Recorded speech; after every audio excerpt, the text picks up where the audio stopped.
Lily का phone बजता है। यह उसके घर से इस हफ्ते 8वां कॉल था, लेकिन उसे अपनी गलती का एहसास और परेशान करने वाले सवालों ने उसे कॉल रिसीव नहीं करने दिया। उसकी आंखों में आंसू थे।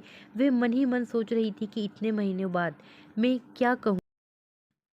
लिली को अपना करियर बनाना था। इसके लिए उसने अपना घर 5 महीने पहले ही छोड़ दिया था। जब वह अपनों को छोड़कर शहर के लिए ऐसे गई मानो जैसे कोई पक्षी पिंजड़े से छूटकर आकाश में उड़ान भरने निकला हो। अपने छोटे शहर की जिंदगी को वह पीछे छोड़ चुकी थी। वह मेगा सिटी की चमक धमक में खो जाने को तैयार थी। मेगा सिटी में लिली के पहले कुछ हफ्ते एक रोमांच की तरह रहे। नए दोस्त व रिश्तेदार बनाना, नए स्थानों पर घूमना फिरना आदि। इतनी आज़ादी का एहसास उसे इससे पहले कभी महसूस नहीं हुआ था।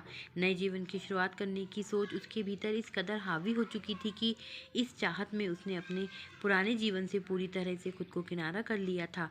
इस चाहत ने उसे अपने परिवार को अपने मन से दूर धकेल दिया था। मगर जैसे जैसे समय गुजरने लगा, उसके नए शहर में नए जीवन का आकर्षण कम होने लगा था। उसे अपने जीवन में घर का मोल है, इस बात का एहसास होने लगा था। उसके मन में परिवार में शामिल होने की खुशी, प्यार और देखभाल की भावना की इच्छा हिचकोले मारने लगी थी। वे अपने घर परिवार के लिए तड़पने लगी थी, लेकिन उसे ये समझ नहीं आ रहा था कि इतने महीनों की फ़ोन कॉल और घर के लोगों से भावनात्मक दूरी के बाद आखिर करे तो क्या करे। वह इसी उधेड़बुन में पड़ी हुई थी। तभी दोबारा फ़ोन की घंटी बजी, मगर लिली काफ़ी संकोचित मन से जवाब दे पाई। कॉल रिसीव करते ही उधर से आवाज़ लिली के कानों में सुनाई पड़ी। लिली मेरी बच्ची, सब ठीक तो है ना? तुम हम लोगों का फ़ोन क्यों नहीं उठा रही थी? हम सभी लोग काफ़ी परेशान थे।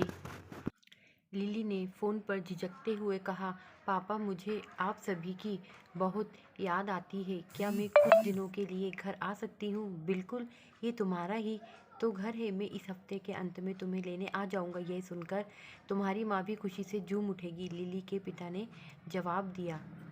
लिली ने अपने पापा से कहा, मैंने शायद ही कभी आपको कॉल किया हो या फिर आपके फ़ोन कॉल का जवाब दिया हो।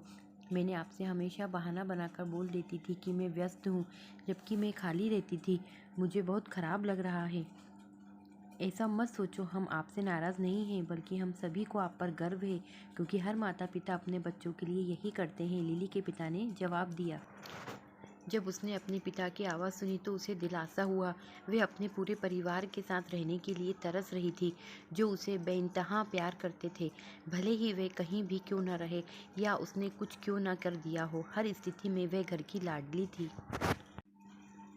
अपने पिता के मुंह से ये बात सुनकर लिली को एहसास हुआ कि नए शहर में अपनी मन मर्जी से जीवन जीना और रोमांचक स्थानों का भ्रमण करना थोड़े दिनों के लिए एक सुखद अनुभव करा सकता है, लेकिन यह उसके परिवार का प्यार ही था जो उसे घर वापस ले जाने को आतुर है।